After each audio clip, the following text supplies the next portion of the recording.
En el centro de esta trágica historia se encontraban dos personas cuyas vidas se entrelazaron peligrosamente. Adeline Gosling, profesora de inglés de Briarcliff Community College, de 34 años, era reconocida por su brillante intelecto y sus interesantes conferencias. Sane Holloway, un aspirante a escritor de primer año en apuros, se sintió irresistiblemente atraído por ella, como una polilla a la llama. Lo que comenzó como una tutoría gradualmente se convirtió en una compleja red de manipulación, deseo y, en última instancia, asesinato. A medida que los investigadores profundizaron en su relación, descubrieron una oscura narrativa de explotación, obsesión, fantasías retorcidas y desesperación mortal. El camino de Evelyn hasta Briarcliff estuvo marcado por el éxito académico y la agitación personal. Nacida de padres adinerados en Boston, su padre era un severo banquero de inversiones y su madre era una socialité a la que le gustaban los cócteles. Evelyn recibió todas las ventajas materiales pero poco apoyo emocional. Aprendió a protegerse con el intelecto, sumergiéndose en los libros para escapar de la frialdad emocional de su vida hogareña. Sobresaliendo en la escuela, se saltó 2 grados y entró en Harvard, donde descubrió su pasión por la literatura inglesa y su talento para cautivar al público. A pesar de obtener su doctorado en Yale y parecer destinada a un puesto estimado en la Ivy League, la carrera de Evelyn se vio descarrilada por un escándalo relacionado con una aventura con su asesor de tesis casado. Ante el juicio y el rechazo de la comunidad académica, se retiró al pequeño pueblo de Briarcliff. Allí, rápidamente se hizo un nombre en Briarcliff Community College, donde sus conferencias sobre literatura renacentista y poesía moderna atrajeron a estudiantes de todas las disciplinas. Sus innovadores métodos de enseñanza le valieron la admiración tanto de colegas como de estudiantes. Aunque Evelyn era percibida como una persona exitosa, brillante, hermosa y dedicada, su pasado la atormentaba y la impulsaba a una necesidad insaciable de validación. Sus relaciones eran a menudo intensas pero fugaces, lo que la hacía sentirse vacía e incomprendida. Buscó la adoración de sus alumnos, deleitándose con su admiración y fomentando sutilmente su dependencia de su guía. Una evaluación psicológica realizada después de su arresto reveló un complejo trastorno de personalidad marcado por rasgos narcisistas y un miedo profundamente arraigado al abandono. Esta peligrosa combinación de inteligencia, carisma y problemas emocionales no resueltos preparó el escenario para el fatídico encuentro de Adeline Gosling con Zane Holloway. Para Evelyn, Zane era más que un estudiante más, él representaba una oportunidad para recuperar la juventud y la pasión que ella sentía que se le escapaban. El viaje de Zane Holloway al Briarcliff Community College estuvo lejos de ser normal. Al crecer en un vecindario de clase trabajadora como el menor de 4 hermanos, la familia de Zane luchaba para llegar a fin de mes. Su padre, un trabajador de la construcción, pasaba largas horas en los lugares de trabajo, mientras que su madre tenía varios trabajos a tiempo parcial para mantener a la familia. Desde temprana edad, Zane encontró un escape en los libros, en marcado contraste con sus hermanos, quienes sobresalían en los deportes y las habilidades prácticas. Era el soñador de la familia, a menudo se lo encontraba garabateando historias en cuadernos andrajosos o perdido en libros de bolsillo gastados tomados prestados de la biblioteca local. Los años de secundaria de Zane estuvieron marcados por la inconsistencia académica. Si bien destacó en materias que capturaron su imaginación, como inglés e historia, necesitaba ayuda con las rígidas estructuras de las matemáticas y las ciencias. Su consejera vocacional, la señora Ramírez, recordó que Zane tenía una chispa de genio al escribir, pero carecía de la disciplina y la confianza para brillar genuinamente. A pesar de su potencial, las calificaciones mediocres de Zane y los decepcionantes puntajes del SAT llevaron a cartas de rechazo de las universidades de sus sueños, dejándolo desanimado. Detrás del temperamento artístico de Zane se encontraba el de un joven que luchaba contra las dudas sobre sí mismo y una desesperada necesidad de validación. Esta combinación de talento en bruto, vulnerabilidad emocional y un deseo ardiente de demostrar su valía convirtió a Zane en el objetivo perfecto para la manipulación de Adeline Gosling. Para él, Evelyn no era simplemente una mentora, sino una puerta de entrada al mundo intelectual y artístico al que anhelaba unirse. Cuando comenzó el semestre de otoño, Sane nunca podría haber imaginado que su búsqueda de la grandeza literaria lo llevaría por un camino oscuro de compromisos éticos, enredos emocionales y, en última instancia, a las orillas del lago Briarcliff, donde su joven vida se vería trágicamente cortada. Corto y el primer día de la clase de composición avanzada marcó un momento crucial tanto para Evelyn como para Sane, aunque ninguno podría haber previsto la trágica trayectoria que tomarían sus vidas. Evelyn, impecablemente vestida con una chaqueta hecha a medida y una falda lápiz, dominaba la habitación con su presencia. Su mirada se detuvo brevemente en Sane en la última fila, jugueteando nerviosamente con su bolígrafo mientras comenzaba su conferencia teórica. Sane quedó cautivado por la discusión de Evelyn sobre el poder de la narrativa. Sus palabras le hablaron directamente, encendiendo una pasión que había enterrado durante mucho tiempo. Cuando le pidió a la clase que compartieran sus autores favoritos, Sane le sorprendió levantando la mano. Su voz tembló levemente mientras hablaba de su admiración por James Baldwin, lo que le valió un gesto de aprobación por parte de Evelyn. Después de clase, Evelyn se acercó a Sane, impresionada por su perspicacia, y lo animó a considerar la posibilidad de enviar un trabajo a la revista literaria de la universidad. Sane se sonrojó de orgullo y tartamudeó su agradecimiento. Esta breve interacción plantó las semillas de lo que se convertiría en una peligrosa obsesión para ambos. Durante las semanas siguientes, el chico se convirtió en un elemento habitual durante el horario de oficina de Evelyn. Lo que comenzó como discusiones sobre asignaciones gradualmente evolucionó hacia conversaciones profundas sobre literatura, la vida y las aspiraciones de Sane. Al reconocer el talento y la vulnerabilidad de Sane, Evelyn dio forma sutil a sus interacciones. Ella se inclinaba más de cerca mientras revisaba su trabajo, su perfume permanecía en el aire. Sus comentarios fueron una cuidadosa mezcla de elogios y críticas, diseñadas para mantenerlo buscando constantemente su aprobación. Al compartir anécdotas personales, Evelyn creó una ilusión de intimidad que desdibujó la línea entre alumno y maestro. La compañera de clase, Amelia, dijo más tarde a los investigadores: todos notamos cómo la Dr. Gosling trataba a Sane de manera diferente. Al principio, simplemente estábamos celosos de la atención, pero mirando hacia atrás, había algo extraño en ello. A medida que se acercaban los exámenes parciales, tuvo dificultades en sus otras clases y la presión para mantener su beca pesaba mucho sobre él. Al sentir su angustia, Evelyn hizo su primer movimiento abierto. Después de una reunión de oficina particularmente larga, tocó el brazo de Sane y habló en voz baja. Ella vio mucho potencial en él, Sane. Odiaría verlo desperdiciarse debido a algunas clases problemáticas. Podrían llegar a un acuerdo para asegurar su éxito. Ingenuo y desesperado por demostrar su valía, Sane necesitaba reconocer el peligroso territorio en el que estaba entrando. Vio la oferta de Evelyn como un salvavidas, una oportunidad de concentrarse en su verdadera pasión sin temor a perder su beca. A medida que el otoño pintaba el campus de Briarcliff en tonos dorados y rojos, la relación de Evelyn y Sane se intensificaba. Lo invitó a eventos literarios exclusivos y lo presentó a sus colegas como un prodigio prometedor. Intoxicado por este nuevo mundo de estimulación intelectual y percepción de pertenencia, comenzó a confiar en Evelyn para algo más que orientación académica. Ella, por su parte, se deleitaba con la dependencia del joven. Diseñó meticulosamente cada interacción para profundizar su vínculo emocional mientras mantenía una negación plausible ante sus colegas.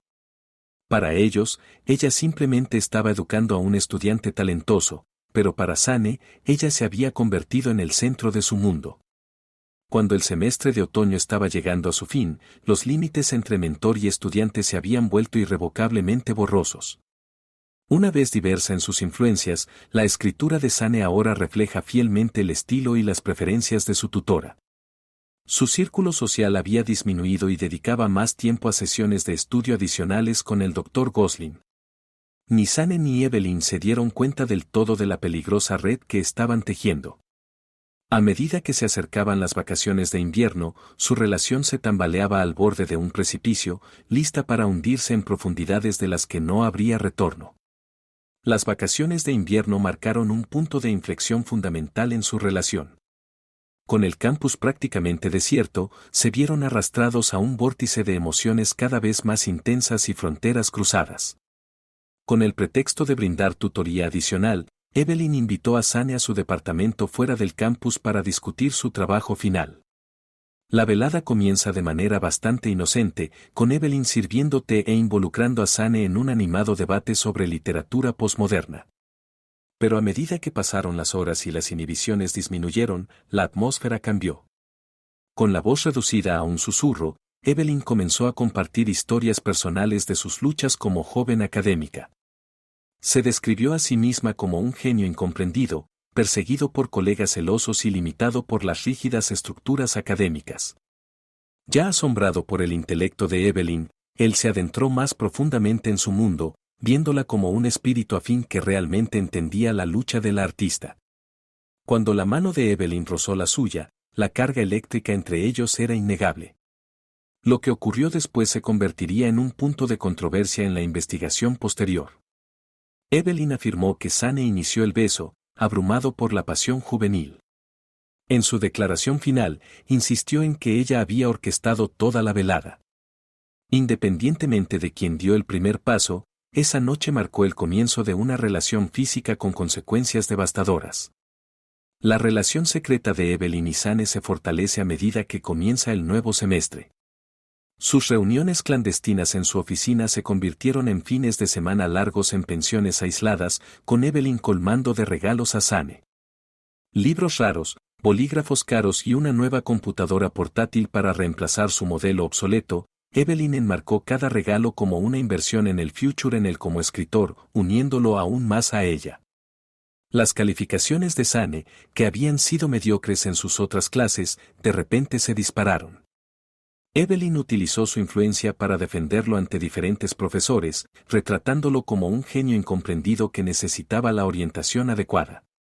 Le prometió al chico que, con su ayuda, podría conseguir un lugar en un prestigioso programa MFA, evitando los requisitos habituales. Sin embargo, a medida que crecía la dependencia de Sane por su maestra, también crecía su ansiedad. La emoción inicial de su romance prohibido comenzó a verse eclipsada por la culpa y el miedo a ser descubiertos. Su escritura, alguna vez vibrante y única, se convirtió en una mera imitación del estilo de su amante. Los pocos amigos que le quedaban notaron su creciente aislamiento y comportamiento errático. Al sentir la inquietud de Sane, Evelyn intensificó su manipulación, alternando entre elogios generosos y duras críticas para mantenerlo en constante agitación emocional. Ella lo convenció de que su relación era única, una unión de almas gemelas que el mundo común nunca podría entender. En un movimiento particularmente escalofriante, insinuó que el éxito de Sane dependía enteramente de su buena voluntad. Durante un tenso encuentro en su oficina, ella comentó casualmente que sería una pena que la Junta de Ética investigara la repentina mejora en sus calificaciones, sugiriendo que podrían malinterpretar cómo las obtuvo. La amenaza implícita era clara, atrapando a Sane entre su ambición y su creciente inquietud moral. Comenzó a encerrarse en sí mismo, y las anotaciones de su diario de este periodo, recuperadas más tarde por los investigadores, pintan el cuadro de un joven en profunda angustia emocional. 15 de febrero, ya no sé quién soy. Todo lo que he logrado se siente contaminado. Pero, ¿cómo puede parecer tan necesario algo tan malo? 3 de marzo, ella es la única que realmente me entiende. Quizás tenga razón. La idea de perderla me aterroriza más que nada. A medida que florecía la primavera en el campus de Briarcliff, la red de mentiras y manipulación se había vuelto tan espesa que Sane apenas podía recordar su vida antes de Evelyn. Su familia, preocupada por sus cada vez más infrecuentes llamadas, planeó una visita sorpresa. Evelyn, asustada por el descubrimiento, obligó a Sane a rechazarlos, provocando una dolorosa ruptura. Durante este tiempo, comienza a confiar en su compañero de cuarto, Trevor, aunque no revela el alcance total de su relación con su profesora. Comparte suficiente información sobre su relación con Evelyn como para preocupar profundamente a Trevor. Las miradas preocupadas de Trevor y las preguntas directas sobre la relación de él con el Dr. Gosling resultarían más tarde ser el hilo que comenzó a desenmarañar todo el sórdido asunto. La presión sobre los amantes se intensificó a medida que el semestre se acercaba a su fin. Su relación, basada en la manipulación y las falsas promesas, comenzó a resquebrajarse bajo sus contradicciones. Ninguno de los dos podría haber predicho la culminación violenta que se avecinaba a la vuelta de la esquina, un final trágico para un romance que nunca debería haber comenzado. El catalizador de la tragedia resultante llegó en forma de un correo electrónico aparentemente inofensivo. La doctora Fiona Sullivan, decana de Artes Liberales, se puso en contacto con Evelyn sobre el notable cambio académico de Sane y le expresó interés en presentarlo en un boletín informativo de la universidad. Para ella, esta investigación bien intencionada encendió las alarmas. La perspectiva de un mayor escrutinio de los logros del chico la llenó de pánico. En un frenesí, llamó a Sane a su oficina fuera de horario. La tensión era palpable mientras caminaba por la habitación, delineando el peligro. Ya desgastado por meses de manipulación emocional, sintió que los últimos vestigios de su autoestima se desmoronaban. En esta atmósfera cargada, Sane finalmente encontró el coraje para enfrentar su realidad. Dice que tiene miedo de que eso no esté bien. Lo que ella está haciendo es destruirlo. La reacción de ella fue rápida y cruel. Su verdadero rostro emerge gradualmente, revelando al despiadado manipulador que hay debajo. Le recordó a Sane todo lo que había hecho por él, insistiendo en que su éxito se debía enteramente a su influencia. En un momento escalofriante, preguntó, ¿cree que eres algo sin mí? No es más que un chico de pueblo con delirios de grandeza. Ella lo creó. Con los ojos abiertos a la naturaleza tóxica de su relación, Sane sintió una oleada de ira y autoconservación. Él respondió, esto termina ahora. Le va a contar todo a Fiona. El color desapareció del rostro de la mujer mientras su mundo cuidadosamente construido se tambaleaba al borde del colapso.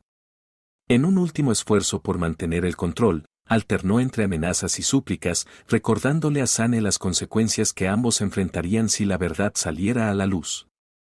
Pero algo había cambiado en Sane. La niebla del enamoramiento y la manipulación se había disipado, revelando la cruda realidad de su situación. Cuando se dio vuelta para irse, con la mano en el pomo de la puerta, la voz de Evelyn, ahora helada, lo detuvo. Evelyn dijo que si él sale por esa puerta, se asegurará de que nunca vuelva a escribir, y sus palabras flotaban pesadamente en el aire. Sane hizo una pausa momentánea, asimilando el peso de su amenaza, pero no se dio vuelta. Resueltamente, salió, dejándola sola con las ruinas de su retorcida fantasía. Los días siguientes fueron confusos tanto para Sane como para Evelyn. El joven, fortalecido por su decisión, le confió todo el alcance del asunto a su compañero de cuarto, Trevor.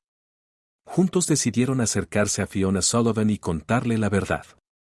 Mientras tanto, ella entró en un pánico frenético, alternando entre intentos desesperados de contactarlo y esfuerzos frenéticos por cubrir sus huellas. Borró correos electrónicos, destruyó documentos y pidió favores a sus colegas para dar fe de su carácter. Mientras él se preparaba para reunirse con el decano, no podía evitar la sensación de estar siendo observado. Las amenazas de Evelyn resonaban en su mente, pero estaba decidido a recuperar su vida e integridad. No sabía que Evelyn, llevada al borde por la inminente exposición de sus crímenes, estaba formulando un plan desesperado y mortal para silenciarlo para siempre. La noche del asesinato, Zen Holloway salió de la biblioteca poco después de la medianoche, preocupado por la reunión que había programado con Fiona Sullivan para la mañana siguiente. Mientras caminaba por el sendero desierto que bordeaba el lago, no se dio cuenta de la figura que emergía de las sombras detrás de él. Evelyn Gosling había pasado el día en un frenesí de planificación. Su mente racional se había visto abrumada por una mezcla tóxica de miedo, rabia y desesperación. En su realidad distorsionada, silenciar a Sane se había convertido en la única forma de preservar la vida que había construido. Había esperado durante horas, observando la entrada de la biblioteca, con una gran piedra aferrada en sus manos temblorosas. Cuando Sane se acercó a una curva apartada del camino, Evelyn hizo su movimiento. El primer golpe lo tomó por sorpresa y lo hizo tropezar hacia adelante. Se giró, con la conmoción y la traición grabadas en su rostro al reconocer a su atacante. Él confiaba en ella. Pero Evelyn estaba más allá de lo razonable. Con una fuerza nacida de la desesperación, golpeó una y otra vez con la roca mientras él estaba en el suelo. Los intentos de Sane de defenderse se vieron debilitados por su renuencia a dañar a la mujer que una vez había admirado y amado. Después de su acto violento, se quedó congelada, la realidad de lo que había hecho se derrumbó sobre ella. La niebla pareció cerrarse, amortiguando el sonido del cuerpo de Sane mientras se deslizaba por el terraplén hacia las oscuras aguas del lago. Después, ella comenzó a cubrir sus huellas. Recogió las pertenencias esparcidas de Sane, limpiándolas meticulosamente de huellas dactilares antes de arrojarlas al agua. Evelyn recorrió el área en busca de pruebas que la vincularan con el crimen. Cuando las primeras luces del amanecer comenzaron a atravesar la niebla, regresó a su apartamento con la ropa empapada y enlodada. En los días siguientes, Evelyn intentó mantener una fachada de normalidad. Impartió sus clases y asistió a reuniones de profesores mientras luchaba con el caos interno de la culpa y el miedo. Cuando se denunció la desaparición de Sane, ella fingió preocupación e incluso se unió a los grupos de búsqueda organizados por la universidad. Sin embargo, el peso de sus acciones empezó a notarse. Sus colegas notaron su comportamiento distraído y su nerviosismo inusual. Un profesor de psicología que conocía a Evelyn desde hacía años comentó el salvajismo en sus ojos y la tensión en sus movimientos, como si estuviera perpetuamente a punto de huir. La coartada cuidadosamente construida de Evelyn comenzó a desmoronarse casi de inmediato. Un trabajador de mantenimiento descubrió la piedra que había usado como arma, desechada apresuradamente en un contenedor de basura detrás de su edificio de apartamentos. Las imágenes de las cámaras de seguridad colocaron su auto cerca del lago la noche de la desaparición de Sane, contradiciendo su afirmación de haber estado en casa toda la noche. A medida que la investigación se intensificó, la paranoia de Evelyn alcanzó nuevas alturas. Convencida de que todos conocían su secreto, intentó huir, haciendo a toda prisa una maleta y retirando grandes sumas de dinero en efectivo de su cuenta bancaria. Este comportamiento errático finalmente la llevó a la ruina. El cuerpo, cargado de rocas, fue descubierto por un grupo de estudiantes durante un viaje de pesca de fin de semana. El sombrío descubrimiento conmocionó a la comunidad de Briarcliff y marcó el principio del fin para Adeline Gosling. El descubrimiento transformó el caso de la persona desaparecida en una investigación de homicidio en toda regla. La detective Samantha Reeves, veterana del Departamento de Policía de Briarcliff, se hizo cargo del caso. Sus primeros pasos incluyeron asegurar la escena del crimen y ordenar un análisis forense integral del área que rodea el lago Briarcliff. La autopsia reveló que Sane había muerto por un traumatismo contundente en la cabeza, siendo el ahogamiento la causa secundaria de muerte. El médico forense notó heridas defensivas en los brazos de Sane, lo que indica que había intentado protegerse de su atacante. A medida que se difundió la noticia del asesinato, el alguna vez idílico campus de Briarcliff Community College se convirtió en un foco de especulación y miedo, con estudiantes susurrando en los pasillos y lanzándose miradas sospechosas unos a otros. Los profesores y la administración, desesperados por controlar la narrativa, celebraron conferencias para asegurar a los padres y a la comunidad que el asesinato fue un incidente aislado. La detective Reeves y su equipo comenzaron el minucioso proceso de entrevistar a los amigos, familiares y asociados de Sane. Durante estas entrevistas iniciales, el compañero de cuarto de Sane, Trevor Lawson, proporcionó la primera pista crucial. Trevor reveló la problemática relación de Sane con el profesor Gosling, mencionando un acuerdo que había dejado a Sane cada vez más angustiado en las semanas previas a su desaparición. Esta información llevó a los investigadores a examinar más de cerca a Adeline Gosling. En la superficie, ella parecía ser una mentora afligida, angustiada por la pérdida de un estudiante prometedor. Pero a medida que los detectives profundizaron, comenzaron a surgir inconsistencias en su historia. Se produjo un gran avance cuando los analistas forenses descubrieron rastros de tierra en la roca utilizada para atacar a Sane que coincidían con muestras del jardín de Evelyn. Además, las imágenes de seguridad de una gasolinera cerca de Lake Briarcliff mostraban el coche de Evelyn en la zona la noche del asesinato, lo que contradecía su coartada. A medida que aumentaban las pruebas, los colegas de la mentora presentaron sus observaciones. Un profesor de psicología recordó una inquietante conversación con Evelyn pocos días antes de la desaparición de Sane. Parecía agitada y preocupada por cómo un malentendido podría destruir todo por lo que había trabajado.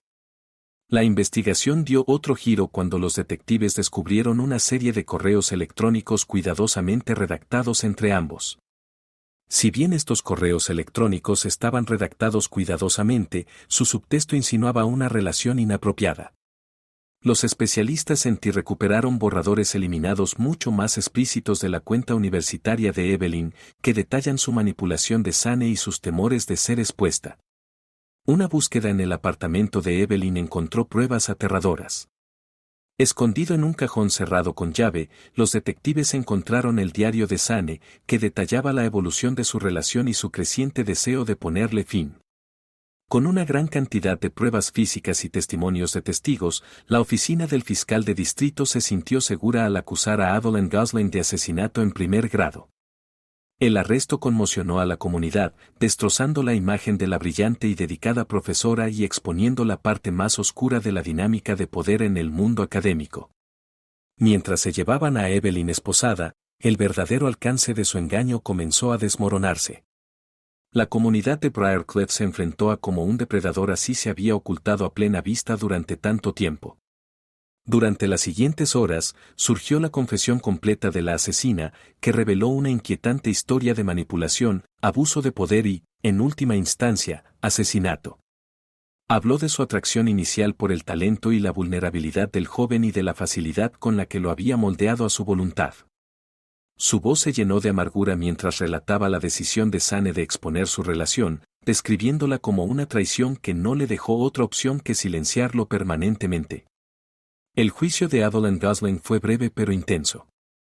La fiscalía presentó una montaña de pruebas, desde análisis forenses hasta la confesión de Evelyn. A pesar de una vigorosa defensa que intentó presentarla como víctima de su enfermedad mental, el jurado emitió un veredicto de culpabilidad en todos los cargos en solo 6 horas.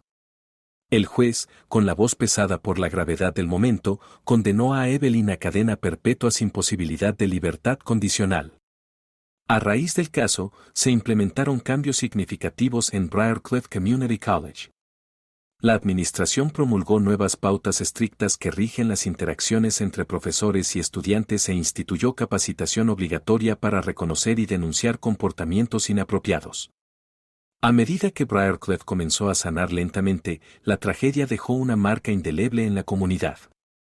Las orillas del lago Briarcliff, que alguna vez fueron un lugar de tranquilidad y reflexión, ahora son un triste recordatorio de la oscuridad que acecha incluso detrás de las fachadas más respetables y de las trágicas consecuencias que surgen cuando se abusa de la confianza y el poder no está controlado.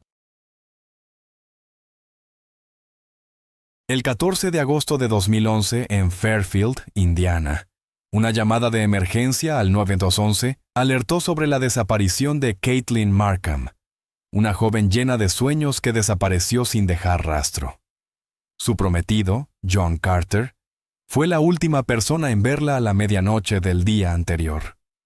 18 horas después, al no recibir respuesta a sus llamadas y mensajes, decidió alertar a la policía. Sin embargo, a pesar de todos los esfuerzos de búsqueda, el caso quedó estancado. El tiempo pasó, y la esperanza se fue desvaneciendo. Pero exactamente 11 años después, cuando todo parecía haber caído en el olvido, ocurrió un giro inesperado. Surgieron nuevas pruebas junto con el apoyo de 2 donantes anónimos. Finalmente, después de más de una década de incertidumbre, la verdad salió a la luz. Exploremos juntos esta historia. Antes de comenzar, queremos expresar nuestras condolencias a la víctima. Que descanse en paz en el más allá. Nacida el 16 de agosto de 1990, Caitlin Markham creció en Hamilton, Ohio. Debido a sus estudios, vivía en un apartamento en Fairfield. Sus años universitarios fueron bastante satisfactorios, y con un gran interés por la creatividad y el diseño, eligió diseño gráfico como carrera. Para ayudar a pagar la matrícula, trabajaba a tiempo parcial en una tienda de novias. Caitlin tenía una personalidad extrovertida y era una persona con altos estándares. Por eso logró ganarse la confianza y el respeto de quienes la rodeaban. En 2010, ella y su novio, John Carter, se comprometieron. Planeaba terminar sus estudios en 2011 y luego mudarse con su novio a Colorado. La pareja llevaba 6 años junta, con una relación cercana y comprometida. Carter afirmó que no había señales de que se avecinara una tragedia. La última vez que vio a Caitlyn fue 3 días antes de su cumpleaños número 21. Fue la noche del 13, cuando se despidieron en su apartamento en plena madrugada. A la mañana siguiente, Carter comenzó a sentirse inquieto al no poder comunicarse con su novia. La preocupación se transformó rápidamente en un temor profundo, aunque no podía explicar por qué.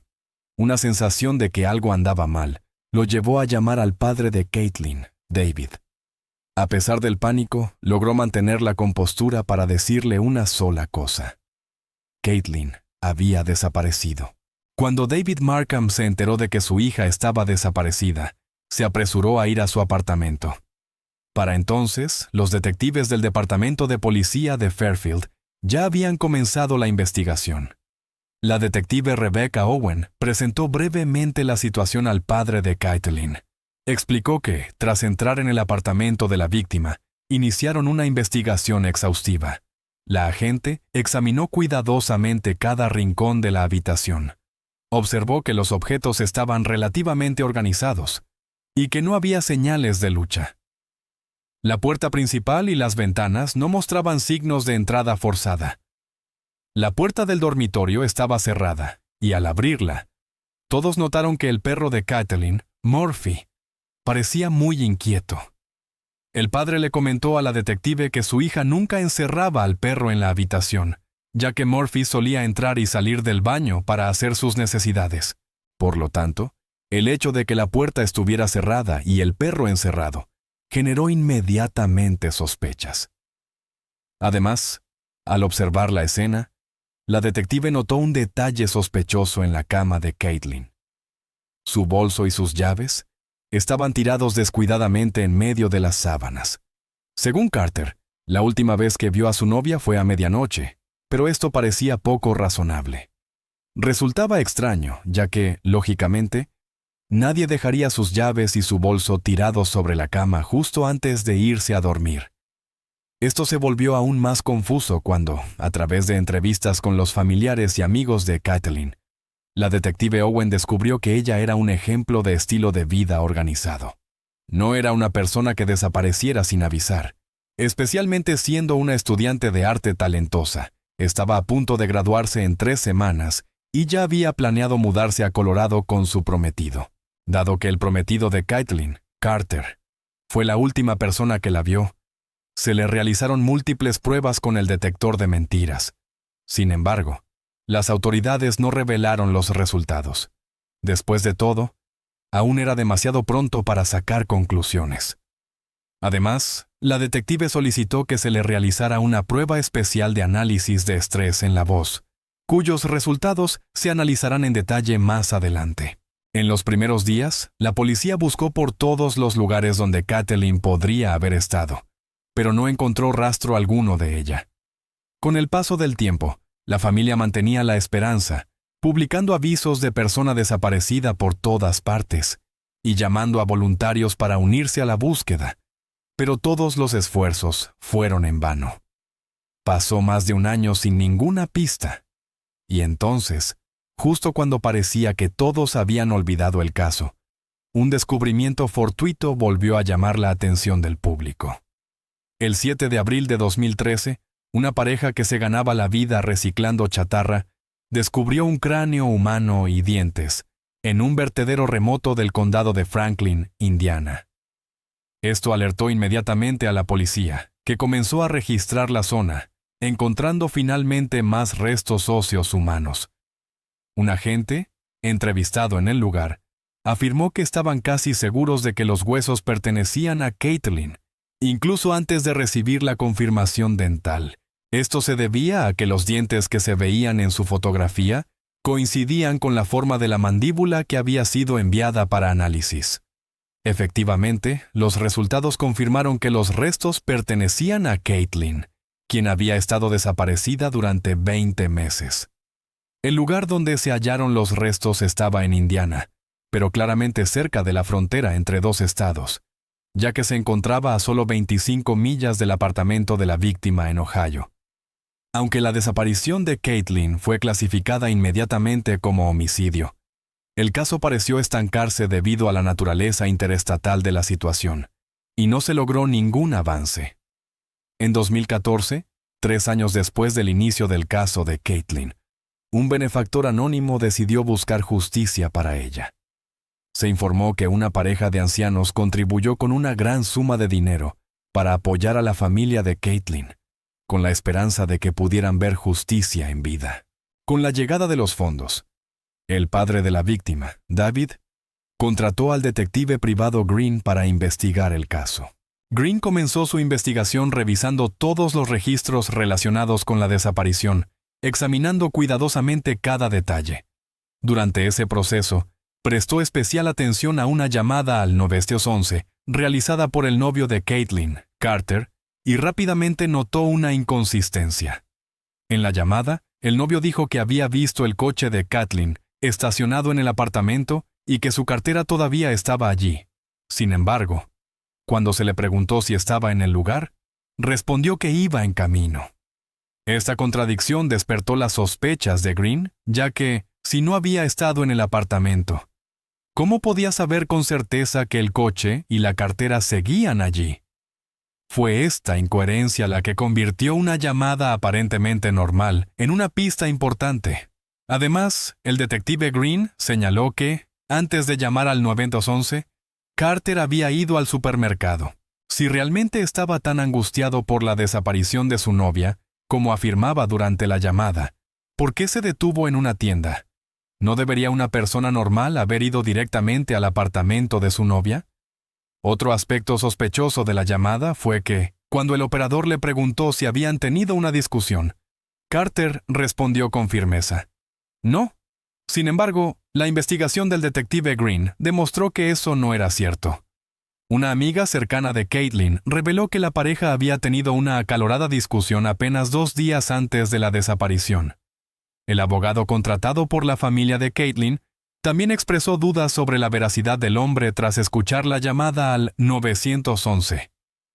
Green, ex bombero y socorrista, comentó que el tono de voz de una persona que llama al 911 suele reflejar pánico o una necesidad urgente de ayuda. Pero en este caso, Carter sonaba como si estuviera informando de un incidente, no como alguien que buscara ayuda. Eso hizo que la llamada resultara aún más extraña para quienes tienen experiencia en situaciones de emergencia. En la grabación, Carter dijo: y luego está el Festival del Sagrado Corazón justo en la calle, y hay muchas personas cuestionables allí. El abogado que escuchó este audio incluso señaló que Carter mencionó una fiesta que se celebraba al otro lado de la calle del apartamento, donde afirmaba que había muchas personas sospechosas. Dio a entender que las malas personas del carnaval podrían haber secuestrado a su novia. Green interpretó esto como un intento deliberado de este hombre de desviar la atención de la policía hacia una dirección específica. Según los informes, el análisis de estrés de voz de Carter arrojó un resultado incierto. La policía tampoco reveló los resultados de las 2 pruebas de polígrafo que se le realizaron después del incidente. Al fin y al cabo, Caitlin acababa de desaparecer, y revelar demasiada información en ese momento parecía prematuro. El detective privado Green continuó buscando pistas y descubrió que el lugar donde se encontró el cuerpo de Caitlin era en realidad un vertedero ilegal. Esto significaba que solo unas pocas personas conocían ese sitio. Luego, hizo un descubrimiento impactante. La familia de Carter vivía cerca del depósito de chatarra. Por supuesto, el detective no creía que eso fuera una coincidencia. Desde el pequeño sendero que conducía al vertedero, se podía ver una carretera principal, y esa carretera coincidía con la ruta que el sospechoso tomaba para volver a casa. La vida de Caitlin terminó en Ohio, pero su cuerpo fue arrojado en Indiana. Estas acciones sugerían que el criminal actuó con cuidado, meticulosidad y con la intención deliberada de dificultar la resolución del caso.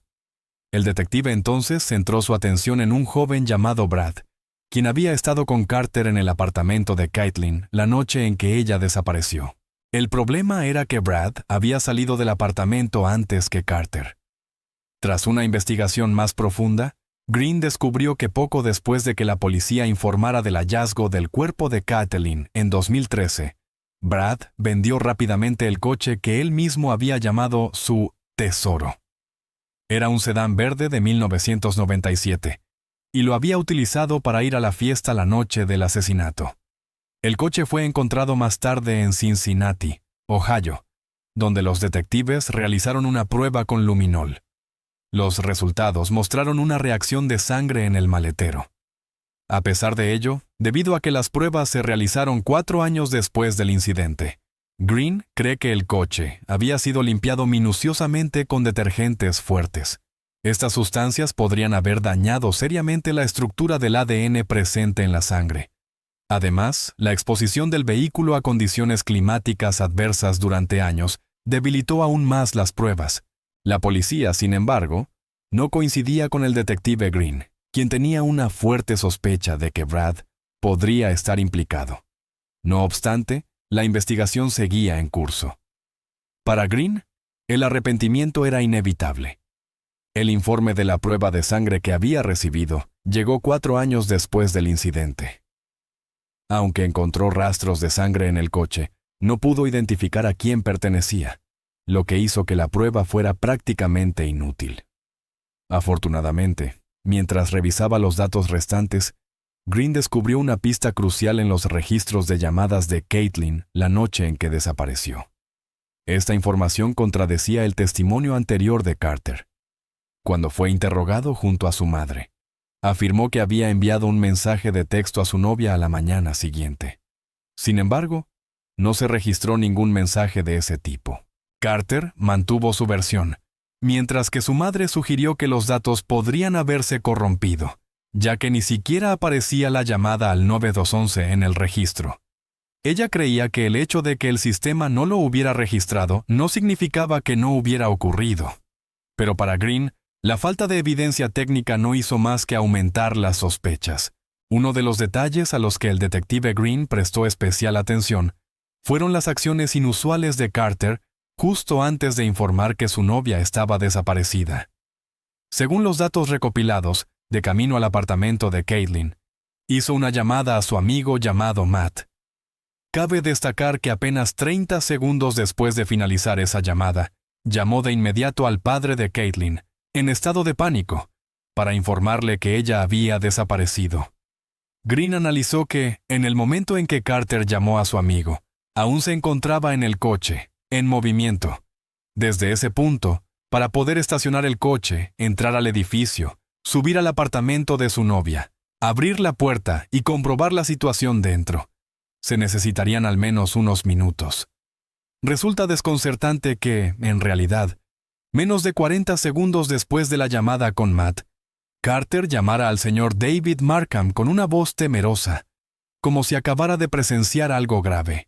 Pero si Carter no había entrado en el apartamento, ¿cómo podía estar seguro de que Caitlin estaba desaparecida? Esta pregunta provocó que la línea de tiempo del sospechoso entrara en contradicción con los datos reales. Parecía que Carter había mentido sobre lo que realmente ocurrió en ese momento. Aunque Carter intentó negarlo, alegando que no recordaba con exactitud el orden de las llamadas debido al estrés, la evidencia técnica no miente. Revela detalles que el testimonio no puede ocultar. De hecho, los propios datos pueden ayudar a reconstruir lo que realmente sucedió, en lugar de depender de los recuerdos fragmentados de una persona en estado de pánico. Con base en una investigación minuciosa de los detalles más pequeños, el caso comenzó a esclarecerse. El detective Green concluyó finalmente que, antes incluso de entrar en la habitación, Carter ya sabía que a Caitlin le había ocurrido algo terrible. Los hallazgos del detective privado diferían considerablemente de los de la investigación policial, lo que dejó a la familia de Caitlin frustrada. Creían que la policía de Fairfield podría haber reaccionado de manera más decisiva ante algunas pruebas clave, como el coche de Brad, pero optaron por ignorarlas. El padre de Caitlin, David, sospechaba que algún tipo de barrera en la comunicación podría haber obstaculizado el avance del caso. Como resultado, la familia convocó una rueda de prensa el 18 de diciembre de 2015, instando a la policía de Fairfield a transferir la investigación a la oficina del sheriff del condado de Barrett. David también solicitó que el sheriff Richard Jones encabezara la investigación. En respuesta, Jones decidió colaborar estrechamente con el departamento policial anterior, en lugar de asumir el control total. El 16 de agosto de 2016, en el 27 cumpleaños de Caitlin, su familia y amigos se reunieron en un cine de Springfield para ver un documental sobre la historia de su hija. Esperaban que el documental aportara nuevas pistas a la policía y generara conciencia sobre el trágico destino de Caitlin. El 15 de noviembre de 2016, el Departamento de Policía de Fairfield anunció que estaban investigando la posibilidad de que la desaparición de Caitlin estuviera relacionada con otro caso ocurrido 2 años antes. En 2014, una joven de 15 años llamada Jones fue asesinada y la policía arrestó a un sospechoso. Sin embargo, en las etapas finales del juicio, el hombre fue liberado debido a la falta de pruebas suficientes para condenarlo. A partir de entonces, los investigadores comenzaron a sospechar que la misma persona podría haber cometido ambos crímenes. Las autoridades señalaron que la posibilidad de que se tratara de un asesino en serie era completamente factible, y ambos casos permanecían bajo investigación. En julio de 2019, un nuevo caso de persona desaparecida conmocionó al público cuando una joven de 23 años llamada Ellie desapareció repentinamente. La policía amplió rápidamente la investigación y movilizó numerosos recursos para buscar pistas. Desafortunadamente, el 24 de agosto se encontró el cuerpo de Ellie. Al igual que en el caso de Caitlin, este caso tampoco dejó casi ningún rastro ni evidencia clara. La policía entonces arrestó a un hombre llamado Michael. Cuando David, el padre de Caitlin, escuchó la noticia, no pudo ocultar su entusiasmo. Creía que Michael era el responsable del asesinato de su hija, e incluso pensaba que el asesinato de la pequeña Jones también había sido obra suya. Solo unos días después, la policía ofreció una breve rueda de prensa de 10 minutos y anunció que Michael no estaba relacionado con el caso de Caitlin. Finalmente, este hombre fue condenado a 7 años de prisión por otros delitos, no relacionados con la desaparición de la joven. El 23 de enero de 2020, la Fiscalía del Condado de Butler nombró a Michael Teague como el investigador principal del caso. Teague viajó desde el mismo vertedero donde se había encontrado el cuerpo de Caitlin hasta el apartamento donde ella había vivido. Se dio cuenta de que había 2 rutas posibles para llegar al apartamento. También visitó al padre de Carter, quien vivía en una propiedad cercana. Ese era también el lugar que Caitlin había mencionado como uno de los sitios donde a veces asistía a fiestas. Carter también tenía un amigo llamado Jonathan que vivía en las cercanías. Durante su visita a la casa de este hombre, Teague descubrió inadvertidamente láminas de plástico negro en el patio trasero. Estas láminas eran sorprendentemente similares al material que se había utilizado para envolver el cuerpo de Caitlin. Tras una comparación más detallada, se determinó que, aunque los materiales eran similares, no eran una coincidencia exacta. A través de consultas con expertos, los investigadores descubrieron que el material utilizado era un material especializado de construcción, normalmente empleado solo por personas con experiencia en el sector. Este material es conocido por su durabilidad, lo que explica por qué el cuerpo de Caitlin se mantuvo intacto después de 20 meses. A pesar del tiempo transcurrido y de la exposición al agua corriente, la tela que cubría el cuerpo no se había corroído y podía detectarse con claridad. El 28 de enero de 2021, el prometido de Caitlin, Carter, fue nuevamente sometido a una prueba de polígrafo. Esta vez, los resultados mostraron que sus respuestas eran altamente engañosas. La policía también publicó los resultados de sus 2 pruebas anteriores, que igualmente indicaban que había mentido. Los días 29 y 30 de marzo de 2022 los investigadores entrevistaron a 2 adolescentes que eran vecinos de Caitlin. La noche en que la víctima desapareció, los 2 chicos se escaparon de casa para asistir a un carnaval en la iglesia de Saint Sing. Dijeron que pasaron frente al apartamento de Caitlin y vieron 2 coches estacionados allí, uno de los cuales era el Ford rojo de Carter. Recordaban haber visto cómo el Ford rojo apagaba los faros alrededor de las 2 de la madrugada, entraba por la entrada del garaje y luego accedía al interior. Una vez dentro, el motor se apagó y el coche permaneció allí durante un tiempo antes de marcharse. Conducir de noche con las luces apagadas es, a ojos de las autoridades, una señal de alarma significativa. Los investigadores determinaron que el coche estuvo en el garaje entre 5 y 15 minutos antes de irse. El 14 de abril de 2022, la policía decidió volver a interrogar a Jonathan, el amigo cercano de Carter con quien había crecido.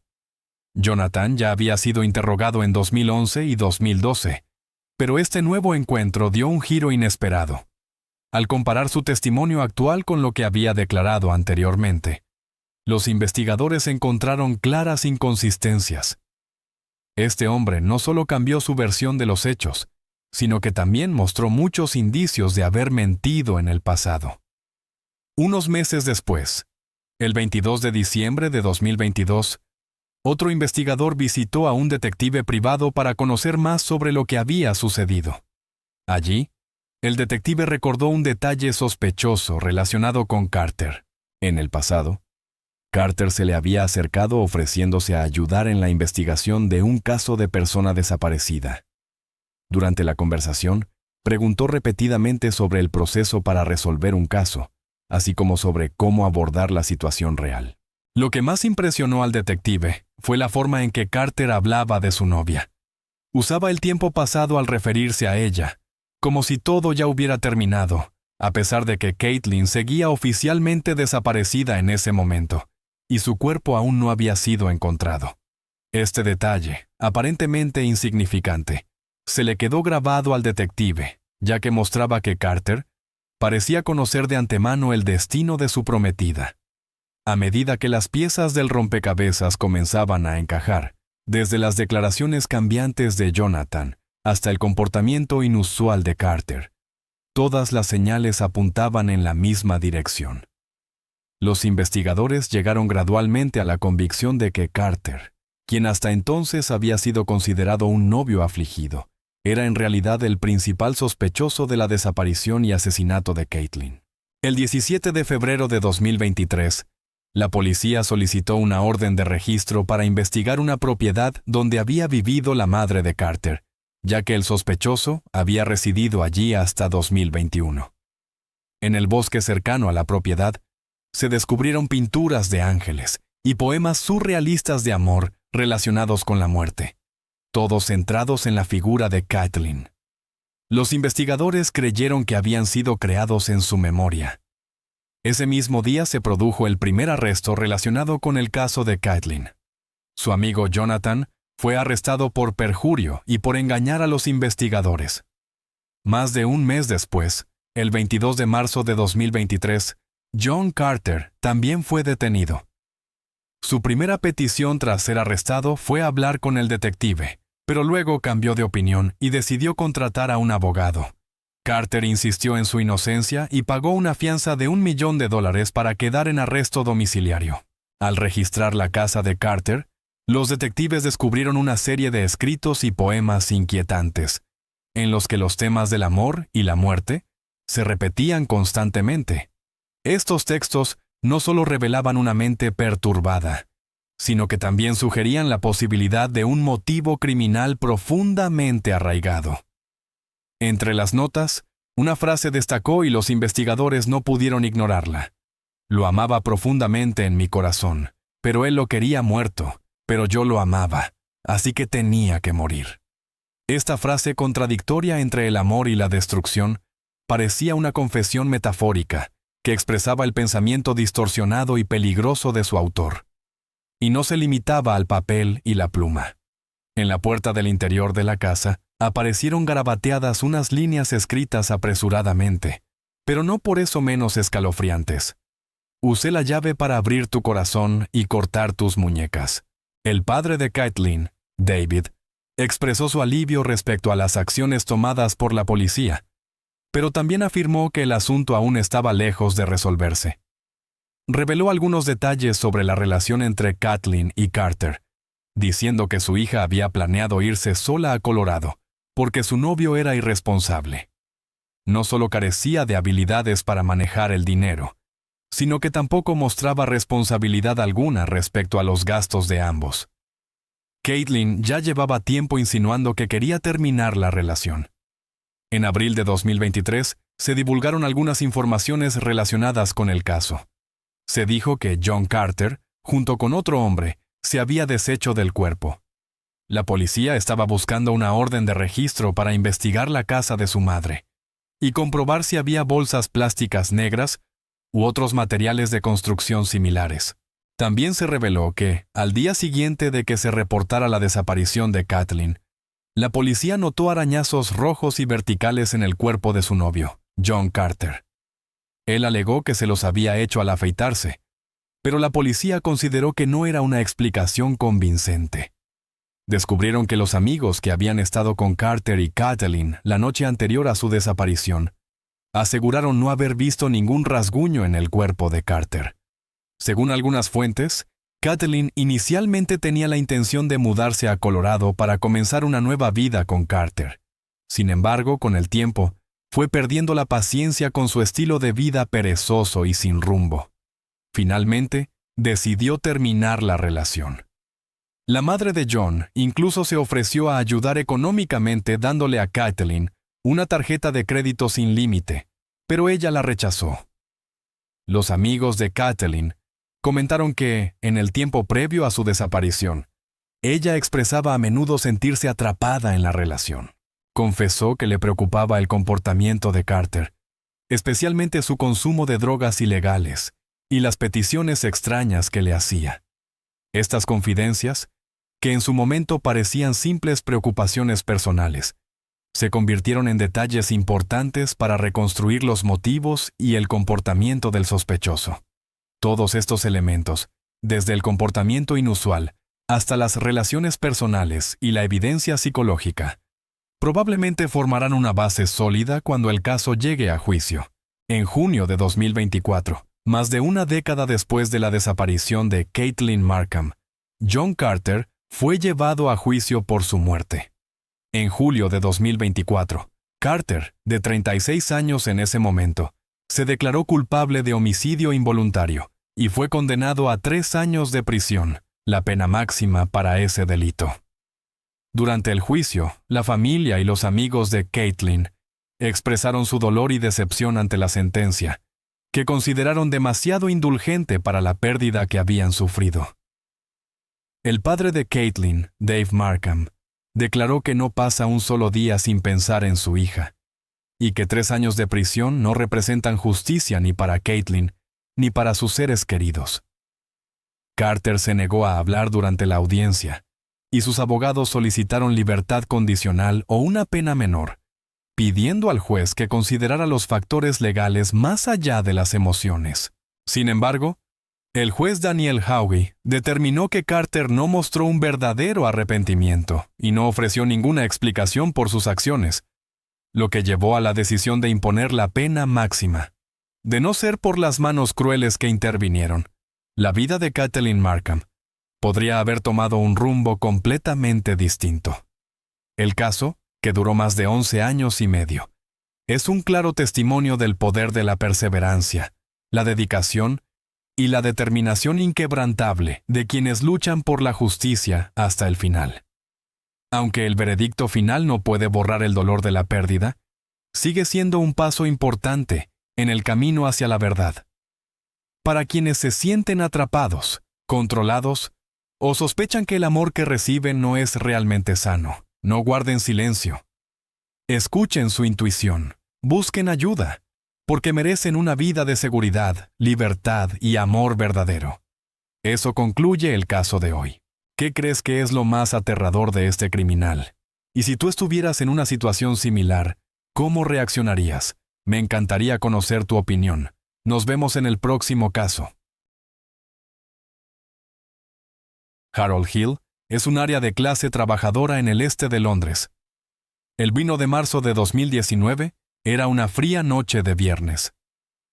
Amy's Playground, un lugar popular cerca de St. Neots Road, estaba lleno de niños y adultos como de costumbre. Un grupo de adolescentes estaba relajándose y poniéndose al día después de una semana ocupada. Jodie Chesney, una vibrante estudiante de A-Level de 17 años, estaba en el centro del grupo. Se sentó en un banco de picnic con su novio Eddie Coyle y 5 amigos. Un altavoz portátil tocaba música, y todos reían y se divertían. Cerca de las 9:25 de la noche, todo cambió en Amy's Playground. Alrededor de las 9:00 de la noche, el grupo de Jodie había notado a 2 personas merodeando cerca. No le dieron mucha importancia. Los extraños a menudo iban y venían en los parques. No se intercambiaron palabras cuando se alejaron en la noche, pero regresaron 30 minutos después. Esta vez, no solo estaban de paso. Los informes policiales indicaron que los 2 se movieron con propósito, atravesando la oscuridad para acercarse al grupo de Jodie. Sin palabras ni advertencias, solo acción. Uno de los 2 atacó inmediatamente, y el mundo de Jodie se puso patas arriba. La noche estalló con un grito. Eddie, el novio de Jodie, la sostuvo mientras caía, y sus amigos quedaron atónitos. Los rescatistas hicieron lo mejor que pudieron, pero no pudieron salvarla. La policía metropolitana selló el parque y llamó al Comando de Homicidios y Crímenes Mayores para investigar un asesinato. Harold Hill no era conocido por este tipo de crímenes. Aunque Londres tenía su cuota de delitos con cuchillos, Amy's Playground era un lugar seguro para que los niños fueran ellos mismos. Alguien dejó flores y notas en el borde del parque y cintas moradas, el color favorito de Jodie, fueron atadas a las vallas. Su abuela, Debbie Chesney, escribió palabras conmovedoras en Facebook. ¿Por qué los niños ahora deben temer caminar en un parque? La policía prometió investigar, pero el tiempo se agotaba. Las pistas se enfriaban con cada hora que pasaba. Sin embargo, una pregunta seguía sin respuesta. ¿Quiénes eran esos 2? ¿Y por qué atacaron a Jodie? Mientras la policía recorría Harold Hill en busca de pistas, comenzó a formarse una imagen más amplia. Sugería un motivo que nadie esperaba. Los residentes de Harold Hill reflexionaban sobre una pregunta mientras más cintas moradas se ataban a árboles y vallas. El morado era el color favorito de Jodie Chesney. ¿Quién era esta chica de 17 años cuya muerte dejó un vacío tan grande? La policía estaba buscando a 2 individuos no identificados. Pero para entender por qué este caso importaba al este de Londres, necesitamos saber más sobre Jodie, no solo como víctima. Adéntrate en su mundo para ver los sueños y la familia que ella quería. Estaban emergiendo pistas inquietantes sobre esa noche. Jodie Chesney creció en Dagenham, un área unida del este de Londres. Su padre, Peter Chesney, la crió después de que él y su madre, Claire, se separaran cuando ella tenía 6 años. Peter se esforzó por ser un buen padre soltero. Asumió toda la responsabilidad por Jodie y su hermana mayor, Lucy. Aunque no siempre fue fácil, su hogar estaba lleno de amor. Peter dijo que Jodie era pegajosa de niña, una chica tímida que anhelaba cercanía, pero creció confiada gracias a una maestra de primer grado. Jodie tenía 10 años cuando Peter se casó con Joanne en 2012. Joanne rápidamente asumió su rol de madrastra. Jodie y Joanne se acercaron y Jodie valoraba su vínculo. En una publicación de blog de 2013, Jodie escribió: «Tu mamá es quien te crió, cuidó de ti y escuchó tus problemas. Nada puede cambiar que Joanne es mi mamá». Esto mostraba el amor que compartían. Joanne dijo que Jodie, de niña, necesitaba una madre y quería conectar. Así que trabajaron para que ocurriera. El humor excéntrico de Jodie hacía reír a la casa. Joanne la llamó un juguete de cuerda porque siempre estaba activa y alegre. El amor de Jodie por las Girl Scouts moldeó sus años de adolescencia. Participaba diligentemente, escalaba montañas, ganaba insignias. y remaba en kayak con su tropa. Estaba orgullosa de estar frente al 10 Downing Street, con su uniforme de scout solo semanas antes de su muerte. También aprendió a tocar el piano por sí misma, sus dedos deslizándose sobre las teclas. Estaba a 3 semanas de completar su premio de oro del Duque de Edimburgo. El director del Havering Sixth Form College, donde estudiaba sociología, psicología y fotografía, dijo que era sobresaliente, enfocada y trabajadora. Con un impulso para hacer una diferencia, Jodie esperaba trabajar con animales o niños. Sus amigos la veían como alguien que podía hacerlos reír a carcajadas. A medida que se volvía menos tímida, su humor se volvía más audaz y divertido. El vínculo de Jodie con su hermana Lucy era inquebrantable. Después de 2 años separadas, compartían todo: secretos, risas y esperanzas. Lucy dijo que Jodie era la mitad de ella, siempre poniendo a los demás primero. Su casa en Dagenham era un centro para los amigos de Jodie, que venían a estar cerca de ella. No tenía enemigos. Solo sabía cómo hacer que las personas se sintieran bienvenidas. Woody, su perro, incluso era parte de su círculo. A Jodie le encantaba sacarlo a pasear. La ayudaba a relajarse después de un día ocupado. Pero mientras Jodie brillaba intensamente, la investigación de su muerte proyectaba una sombra más oscura. Los detectives estaban reconstruyendo las horas previas al ataque, mientras la familia de Jodie se ahogaba en el dolor. Los atacantes se escondían en algún lugar de las calles de Harold Hill. A medida que la policía profundizaba, descubrían más sobre los dos vistos en el parque y un motivo ligado a un mundo oscuro que Jodie nunca conoció. El 1 de marzo de 2019 de Jodie comenzó como cualquier otro día. Se despertó esa mañana de viernes en su casa de Dagenham con su padre, Peter, su madrastra Joanne y su hermana Lucy. Esa mañana, Jodie estaba ocupada planeando su día y el 39 cumpleaños de su padre. No había decidido qué regalarle a Peter, así que le pidió ideas a Joanne. Esa era la naturaleza de Jodie. Siempre quería hacer feliz a su familia. Alrededor de las 8:00 de la mañana, publicó un mensaje simple en Instagram. «Feliz cumpleaños, papá», con un emoji de corazón. Esa publicación luego atormentó a quienes la vieron, acumulando más de 600 me gusta y muchos comentarios tras su muerte. Esa mañana, Jodie fue al Havering Sixth Form College para sus clases de fotografía, psicología y sociología. Estaba en su 2º año de A-Levels. A las 13:00 de la tarde, terminó su última clase y salió de la escuela.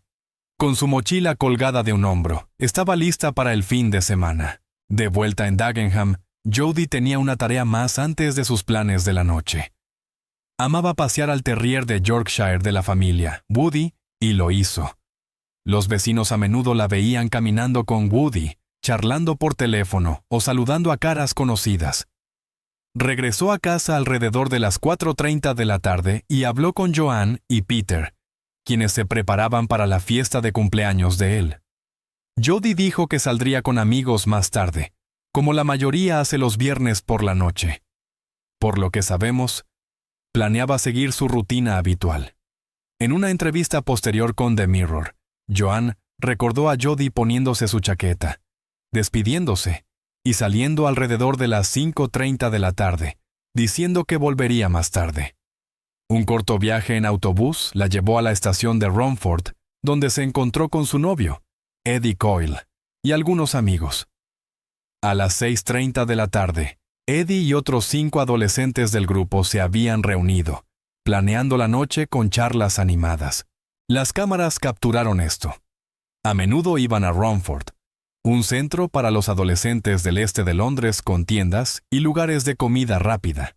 Sin embargo, esa noche, eligieron Amy's Playground en Harold Hill, a aproximadamente 1 milla del Havering College, y un lugar habitual para reunirse. En el centro del parque había un área de juegos cerca de St. Neots Road, donde los chicos a menudo se sentaban en los bancos por la noche. A las 7:30 de la tarde, estaban en un banco de picnic, escuchando música desde un pequeño altavoz. Era el tipo de noche tranquila que Jodie amaba, llena de risas y bromas con sus amigos. Alrededor de las 9:00 de la noche, el grupo de Jody notó a 2 personas en el parque. No parecían inusuales. La gente a menudo iba y venía en Amy's Playground, abierto a todos. Los 2 se quedaron brevemente, pero no dijeron nada antes de alejarse en la noche. Esto no molestó a Jody ni a sus amigos, quienes continuaron con su música e historias. Pero para las 9:20 de la noche, esas 2 figuras regresaron, moviéndose de manera diferente a la anterior. Los informes de la Policía Metropolitana indicaron que se dirigieron directamente al grupo, atravesando la oscuridad. Uno de los 2 llevaba ropa oscura que cubría su rostro. El otro era difícil de distinguir, solo una sombra a su lado.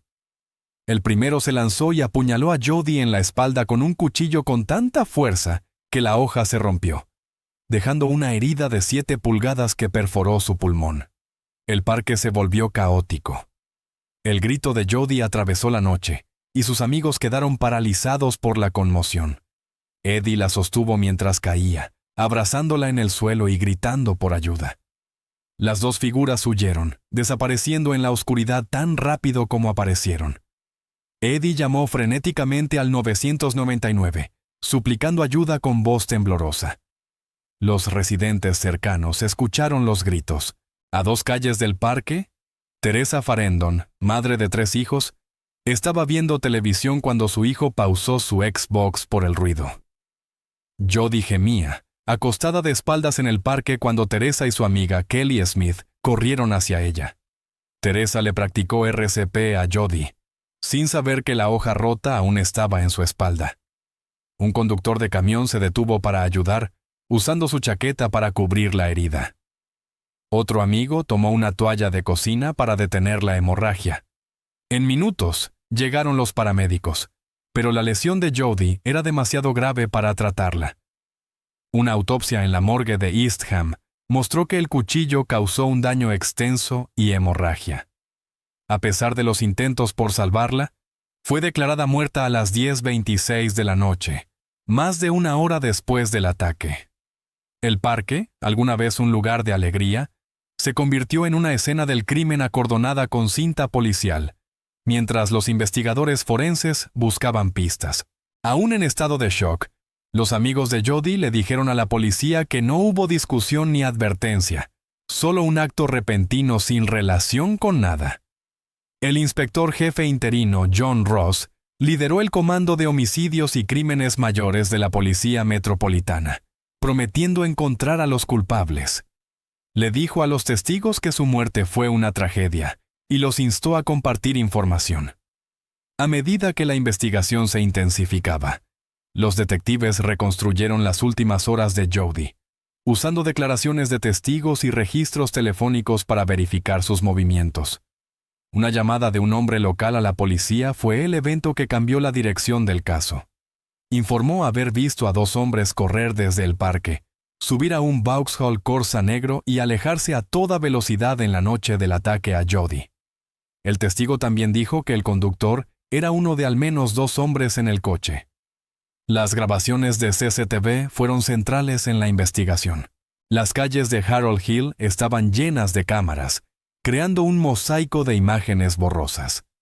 Alrededor de las 9:25 de la noche del 2 de marzo, la policía obtuvo imágenes de St. Neots Road y la cercana Redford Road, mostrando a 2 hombres saliendo de Amy's Playground.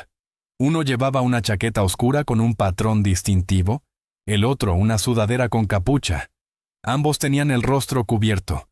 El video los mostraba dirigiéndose rápidamente hacia Hilding Avenue, una zona residencial conocida por algo de actividad de drogas.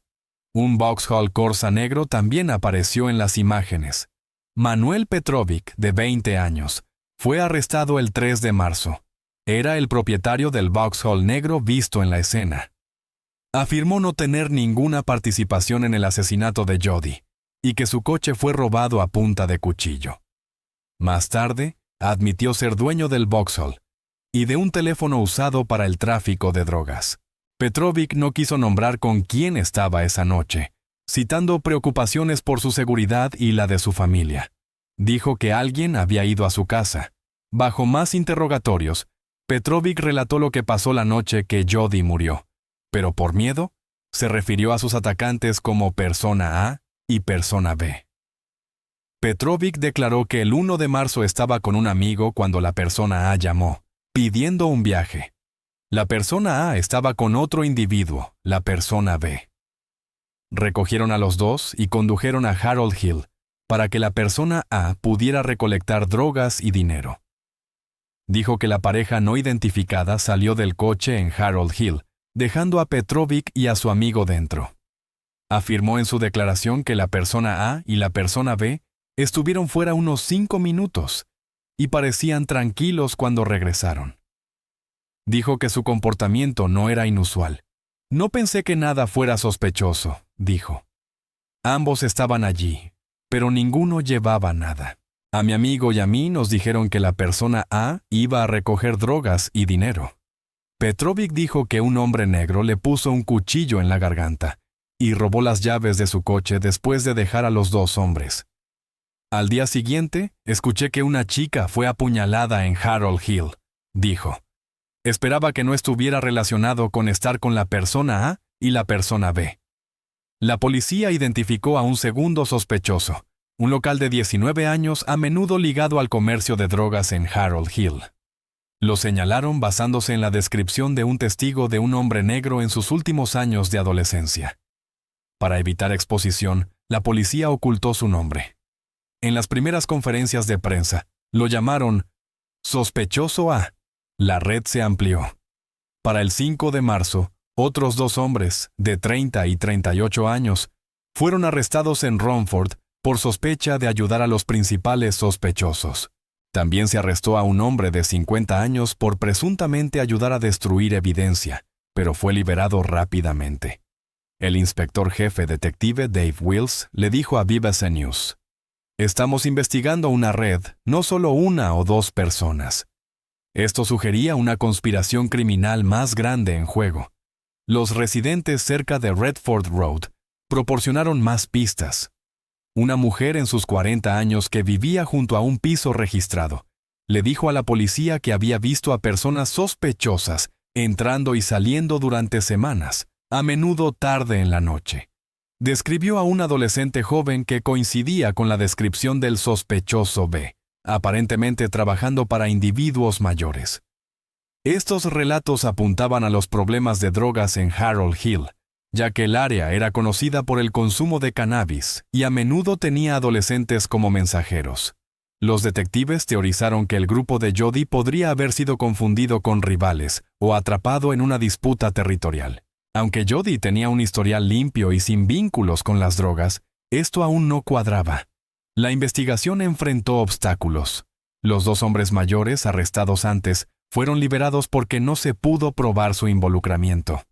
Para el 10 de marzo, 9 días después de la muerte de Jody, la policía estaba cerca de atrapar a los culpables.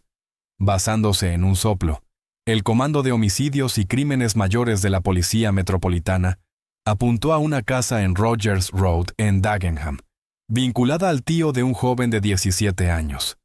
Sospechaban que Petrovic, la persona A, y el joven de 17 años, la persona B, se escondían allí después del ataque. Para las 7:00 de la noche, oficiales armados rodearon la casa, con cámaras corporales grabando todo. La escena era como sacada de una película.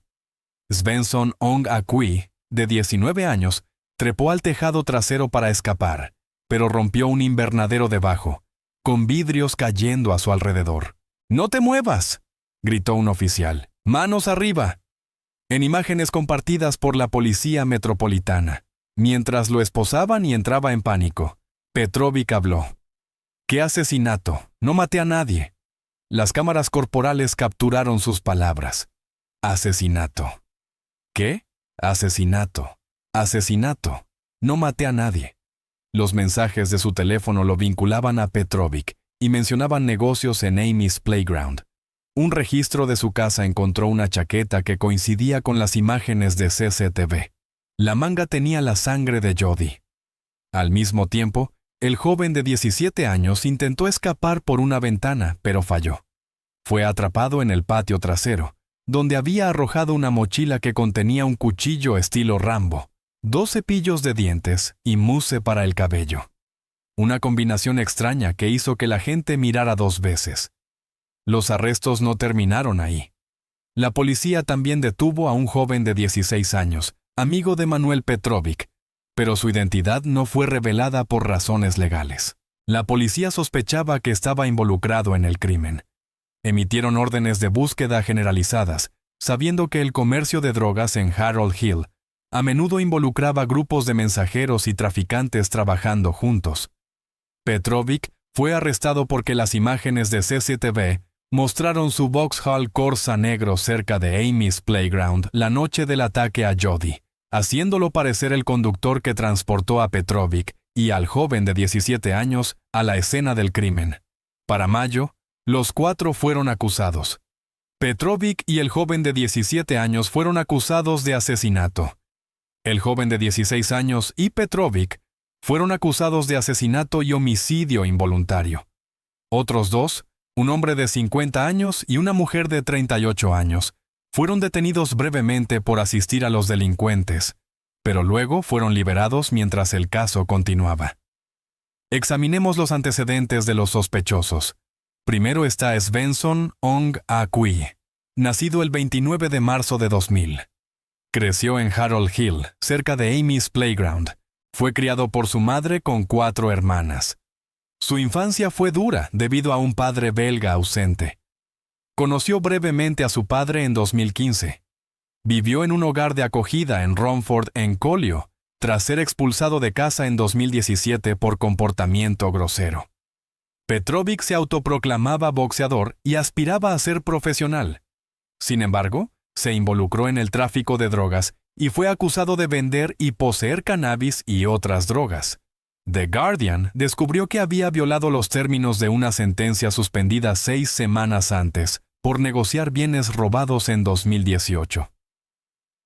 Amigos dijeron que trabajaba como traficante de drogas en County Lines, moviendo drogas entre Londres y áreas rurales. Era un trabajo violento. Petrovic admitió estar en Amy's Playground durante el interrogatorio, pero dijo que solo estaba allí para recoger drogas. Afirmó que no podía haber apuñalado a Jody y culpó al joven de 17 años por perder el control. El joven de 17 años era joven pero tenía antecedentes problemáticos. Tuvo un comienzo triste y difícil, viviendo con su madre y hermano en un piso caótico. La jueza Wendy Joseph lo señaló más tarde en el Old Bailey. Su madre tenía problemas de salud mental, y los servicios de protección infantil lo conocían desde los 4 años. Su historial de arrestos incluía cargos por posesión de un destornillador, causar daño corporal, posesión de cannabis y robo agravado de vehículos. El joven de 17 años estaba furioso cuando fue arrestado, arrojando una bolsa que contenía el cuchillo. Durante el interrogatorio le dijo a la policía que solo estaba con Petrovic y que no sabía nada del cuchillo. «No la toqué», le dijo a la policía, culpando a Petrovic por el ataque y diciendo que huyó por miedo. Sin embargo, la evidencia se acumulaba. Ropa manchada de sangre, registros telefónicos que mostraban que planearon el ataque y CCTV, que los ubicaba en la escena. A medida que se formalizaban los cargos, Harold Hill lidiaba con el motivo sin sentido. Jody, una Girl Scout sin vínculos con las drogas, quedó atrapada en una pelea que ni siquiera sabía que existía. Los arrestos trajeron alivio, pero no cerraron el caso. Se necesitaba justicia para su familia, especialmente para su padre, Peter. En el sitio web de la Fundación Jody Chesney, se dice que Jody era una persona maravillosa, que amaba a todos y no culpaba a nadie. Peter fundó la fundación para ayudar a prevenir el crimen con cuchillos entre los jóvenes. En memoriales y eventos de scouts que honraban su bondad, las cintas moradas se convirtieron en un símbolo de su memoria. El impacto de Jody se extendió más allá de Harold Hill. La nación discutió sobre el crimen con cuchillos tras su muerte. El fiscal Crispin Aylett dijo que otra vida joven se perdió por los cuchillos, un sentimiento compartido en el Parlamento. Peter abogó por leyes más estrictas y financiación para programas juveniles a través de su organización. En 2020, le dijo a The Guardian: "Ninguna ley la traerá de vuelta". El juicio comenzó el 17 de septiembre de 2019 en el Old Bailey, uno de los tribunales más antiguos de Londres.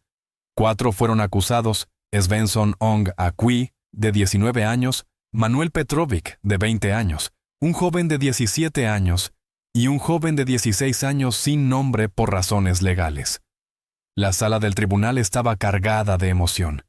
Casi a diario, la familia de Jodi, incluyendo a su padre Peter, su madrastra Joanne y su hermana Lucy, asistían con cintas moradas para honrarla. Joanne le dijo al London Economic: "Quiero que vean lo que nos han hecho. Aunque doloroso, mi resolución no se tambalea". Crispin Aylett, el fiscal de la corona, lideró el caso, afirmando que los 4 acusados fueron parte de un acto brutal y violento no relacionado con drogas. Le dijo al jurado que Jodi era completamente inocente, confundida con un rival que frecuentaba Amy's Playground. Aylett usó las imágenes de CCTV del Vauxhall Corsa negro de Petrovic cerca del parque, la chaqueta manchada de sangre de Petrovic y los registros telefónicos que vinculaban al grupo a un trabajo planeado como evidencia sólida. Citó una conversación en la cárcel donde Petrovic admitió planear actividades, pero atacó a la persona equivocada. Aylett dijo que Petrovic fue el que apuñaló, con el joven de 17 años como un partidario entusiasta. También dijo que Petrovic y el joven de 16 años sabían que estaban ayudando en el ataque. Según BBC News, Aylett dijo que esto no fue un accidente. Enfatizó que el grupo tenía la intención de causar daño grave, haciéndolos a todos responsables de asesinato bajo la ley de empresa conjunta. Los equipos de defensa contrarrestaron, cada uno intentando distanciar a su cliente del crimen.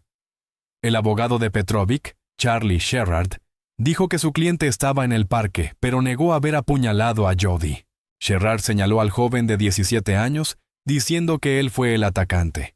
También argumentó que la ropa de Petrovic, una chaqueta blanca y un chándal gris, no coincidía con la descripción del testigo de una figura vestida de negro. La abogada de Petrovic, Sarah Forshaw, dijo que él era solo el conductor y no estaba al tanto de ningún plan peligroso.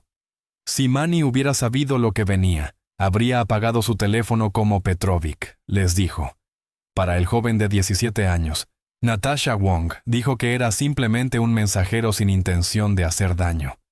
Afirmó que no portaba un cuchillo y no estaba al tanto del plan de Petrovic. Luis, defendiendo al joven de 16 años, dijo que no tenía antecedentes de violencia y pidió al jurado que lo viera como un espectador, no como un participante. En la defensa, cada uno utilizó la falta de evidencia directa, como ADN en el cuchillo, para sembrar dudas. El jurado deliberó durante más de 5 horas tras escuchar 45 horas de testimonios, incluyendo el relato de Eddie Coyle sobre el ataque y la evidencia forense de la herida de 18 centímetros. Llegaron a un veredicto el 7 de noviembre de 2019. El joven de 17 años y Petrovic fueron condenados por asesinato. Petrovic y el joven de 16 años fueron absueltos de todos los cargos, lo que conmocionó a la familia de Jodi, pero mostró que el jurado tenía dudas sobre su intención. La jueza Wendy Joseph condenó la disputa de drogas sin sentido, que mató a Jodi durante la sentencia el 18 de noviembre.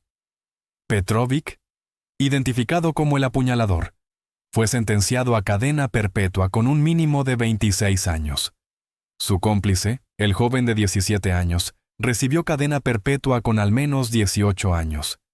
Estoy segura de que quien clavó ese cuchillo en el cuerpo de Jodi tenía la intención de matar, dijo la jueza mientras se leían las declaraciones de impacto, llevando lágrimas a la sala del tribunal. Peter dijo: "He perdido a la persona más preciosa que he conocido. Solo tenía 20 años, y estoy aterrorizado por mi vida". La hermana de Jodi, Lucy, escribió en su declaración describiendo el futuro destrozado de su familia. La prensa citó a Joanne diciendo: "Estoy contenta de que se haya hecho justicia, pero no estoy segura de que alguna vez me sienta satisfecha". Joanne y Peter se separaron a principios de 2020 debido al peso de su pérdida. Las absoluciones dolieron profundamente. Joan sentía que Petrovic merecía castigo por su rol de conductor, pero la familia de Jody se enfocó más en honrar su memoria. La Fundación Jody Chesney continúa su buen trabajo. Según el sitio web de la Fundación, en 2024, organizó una recaudación de fondos que reunió $1,000. Los fondos apoyaron programas de capacitación contra el crimen con cuchillos. Peter, ahora de 45 años, publicó en X en marzo de 2025, cuando Jody habría cumplido 23 años. Otro año sin ti, pero tu luz aún brilla.